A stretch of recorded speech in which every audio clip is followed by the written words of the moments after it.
All right, hopefully you can see this. We are going to do the hip thrust, and I'm going to show you how to properly set it up and do it correctly so that you feel it in your glutes and you don't feel it in your lower back, and you can get the best results. So first things first, we're going to get a barbell, and what you want to do, especially the heavier you lift, you want to get a pad, okay, and place it right on the middle of the barbell, just so that it's not uncomfortable on the hip crease when you set it there, because when you start to increase the weight a lot, it can become a lot, or I should say, become really uncomfortable as all that weight presses down on your hip. And with padding, it helps just a little bit. All right, so that's first things first. That's what I always recommend. If your gym doesn't have one, you can use like a mat and fold it up, place it on your hip crease as well, and that can act as like the same thing. So if, one of two things, if you don't have these bigger weights that are lighter and you have to use smaller weights, then I would recommend elevating the barbell by placing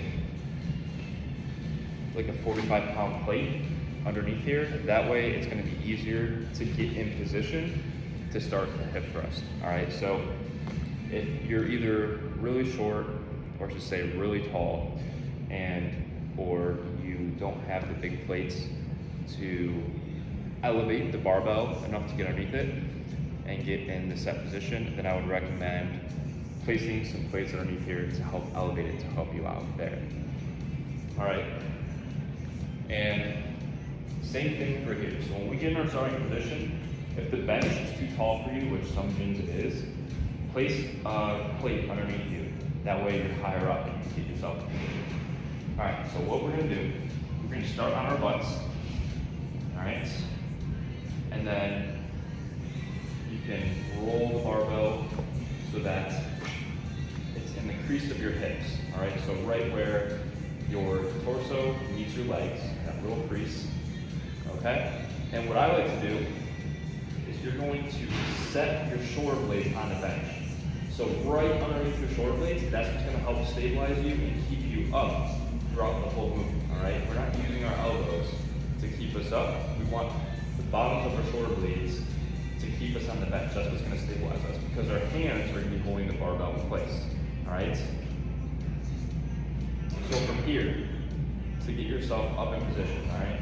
So my shoulder blades are set. I can feel them connected to the edge of the bench, all right? Now I'm gonna place my elbows up here just to start.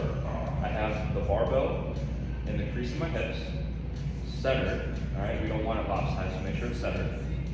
I'm gonna bring my heels close to my butt so that they're pretty much gonna be underneath my knees. And then I'm actually going to prop my elbows up and drive through my elbows to help me get the barbell up, all right?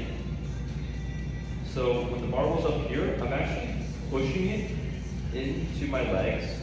If I just let it sit here, it's not stable and it's going all over the place, and that's going to cause us to lose some energy. It's not going to be as stable, and we're not going to be able to lift as much weight and put more emphasis on our glutes. So you really want to make sure you're pushing it to your hips, keeping it nice and stable when we get here, all right? So now I'm in the top position. I'm going to tuck my chin. Remember, we want the heels underneath the knees, and we want to think of driving through our glutes, all right? So you actually want to think of driving through your heels, keeping your chin tucked as you go through the movement, and you're really going to feel your glutes working, all right? If you don't feel it in your glutes, it could be one or two things. Either your feet are too far away, or they're too close. If you're feeling it more in your quads and the front of your legs, that means your feet are too close to your butt. If you're feeling it in your hamstrings, that means your feet are too far. So we want them right at or close to below our knee as we go, okay? All right, so just a reminder, and again, if you're too short, for example, then you can use your elbows again to prop yourself up. Get your shoulder blades set, drive that barbell into your hips, and then come up. We don't want to look up as we go. This is going to cause our back to overarch. We want to keep a nice tucked chin the whole time, right? And then we're dropping the barbell down to the ground, Dropping your heels, squeezing your butt at the top, and repeating. What I want you to imagine is there's spikes underneath your butt, and you don't want to get poked. So you're really squeezing your butt at the top so that you don't get poked and you can feel your glutes working, and then repeat. And that's how we do a hip thrust.